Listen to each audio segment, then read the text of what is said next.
राधे राधे प्रभु जी, सबको राधे राधे। सभी अच्छे होंगे, प्रसन्न होंगे, स्वस्थ होंगे। आज की कथा का प्रसंग है, बहुत सुंदर प्रसंग है। प्रसंग का नाम है दर्द।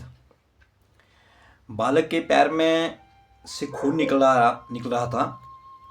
तो खून निकलता हुआ देख करके माता घबरा गई और माँ ने बेटे से पूछा, बेटा तुम्हारे पैर से खून टपक रहा है, खून निकल रहा है, क्या हुआ है? कैसे चोट लगी? क्या हुआ, जरा मुझे बता तो सही। तो क्या हुआ?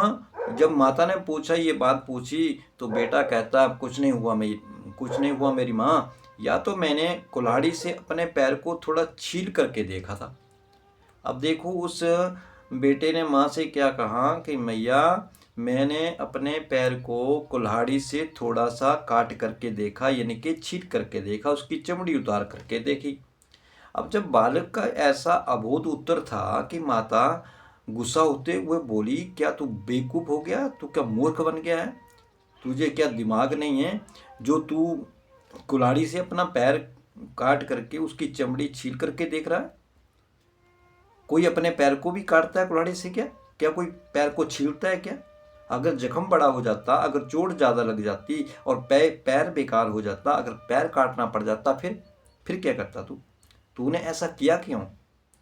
जब माता ने ऐसी बात कही, माता गुस्सा हो गई और माँ का हृदय है, माँ का मन है, वो पसीज गया कि ऐसा क्यों किया, इसके पीछे का कारण क्या था, तूने ऐसा क्यों किया। बालक सहज भाव से बोला, बड़े ही सहज भाव से बालक ने कहा, मैया तब तो पेड़ को भी चोट लगी होगी ना माँ। माँ ने कहा, ये क्या बात हुई कि तब तो पेड़ को चोट लगी होगी? हाँ माँ, उसे भी तो दर्द हुआ होगा। जिस दिन आपके कहने से मैं कुल्हाड़ी से पेड़ की छाल उतार लाया था ना, आपने बोला था जा पेड़ में से थोड़ी सी छाल निकाल करके ला, मुझे कुछ काम है।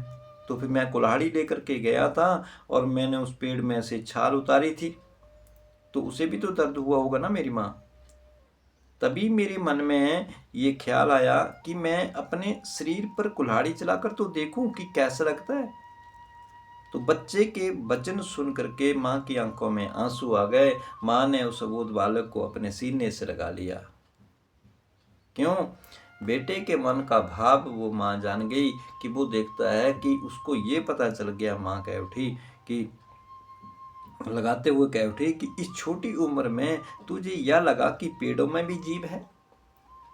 देखो, उस छोटे से बालक के मन में, उस बोध बच्चे के मन में ये भाव आ गया कि जब मैं पेड़ में से छाल काट करके लाया या मैं टहनी काट करके लाया, तो क्या शायद उसे दर्द हुआ होगा। तो क्यों ना मैं आज अपना अपना पैर की चमड़ी उतार के देखूं या अपने पाँव को काट के देखूं, तो मुझे कैसा महसूस होता है। जब मुझे दर्द हो रहा होगा तो उस पेड़ को भी तो दर्द हो रहा होगा। तो माता ये सब जान गई कि इस छोटी सी उम्र में इस बेटे को ये ज्ञात हो गया कि ये जानने लग पड़ा कि इसके भीतर भी जीव है, इन पेड़ों में भी जीव है, उसे छीलने पर हमारी तरह ही कष्ट होगा। तू सचमुच परोपकारी है बेटा। यही बालक जो है ना, जिस बालक का ये प्रसंग है, इस प्रसंग का नाम दर्द है, यही बालक जो है वो आगे चल करके भक्त नामदेव के नाम से प्रसिद्ध हुआ। यही बालक है वो नामदेव, जो बहुत बड़े एक संत हुए, जिनके बचपन से ही मन के भीतर ऐसे भाव प्रकट हुए, ऐसे विचार प्रकट हुए कि वो जान गए कि केवल मनुष्य के भीतर ही प्राण नहीं है। केवल ये चलते फिरते धरा के ऊपर जितने भी जीव चल रहे हैं, केवल इनके भीतर ही प्राण नहीं है।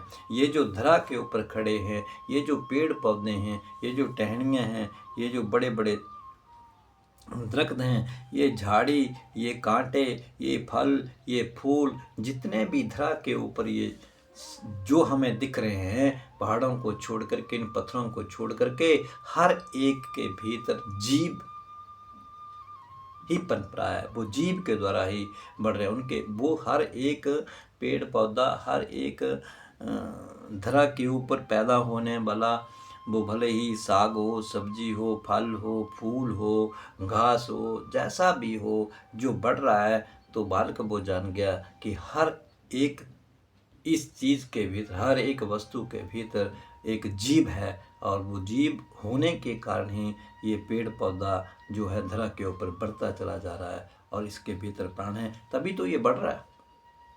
क्या हुआ कि वो पेड़ पौधे हमसे कुछ बोल नहीं पाते, बेजुबान हैं, लेकिन एहसास तो उनके भीतर भी वही है।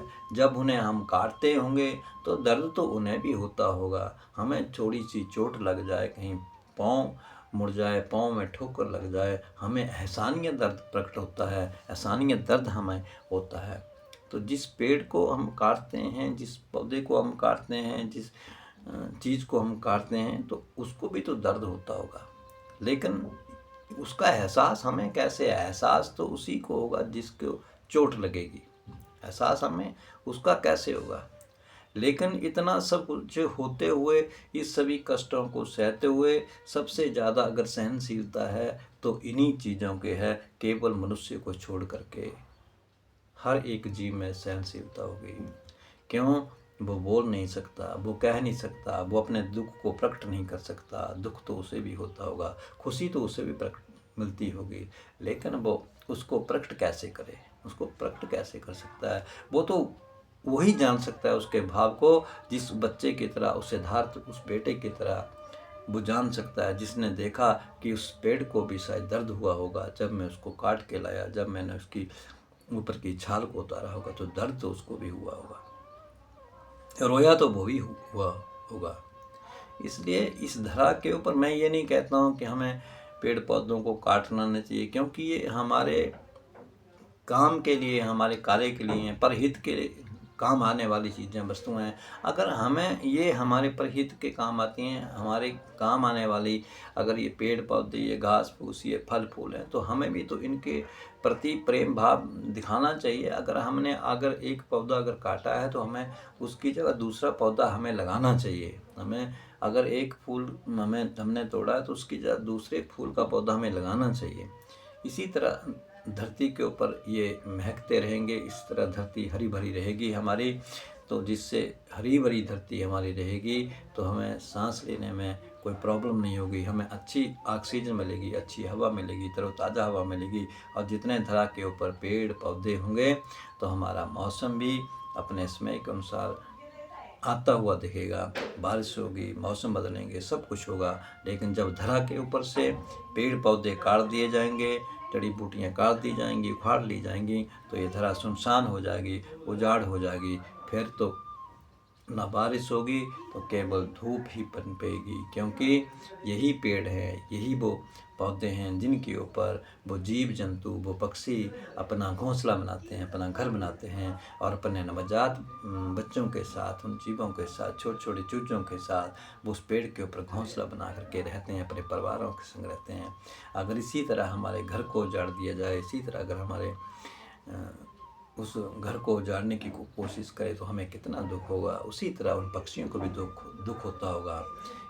अगर हम उनके आशियाने को उजाड़ते हैं, उनके आशियाने की टहनियों को, उन पेड़ पौधों को अगर हम काटते हैं, जिनके ऊपर वो छोटे छोटे पशु, छोटे छोटे पक्षी जो हैं, वो उस धरा के ऊपर, उन पेड़ों के ऊपर वो विराजमान होते हैं, अपने बच्चों के साथ दिन भर भागते रहते हैं, दौड़ते रहते हैं। इसलिए हमें हर एक जीव, पेड़ पौधे के भीतर, इन सब के भीतर प्राण समझ करके, सोच करके, अगर हम उनका पालन करें, उनका भरण पोषण करें, पौधों को सींचें, पौधे लगाएं, ठीक है, ये हमारे काम की वस्तुएं हैं, काम की चीज़ें हैं।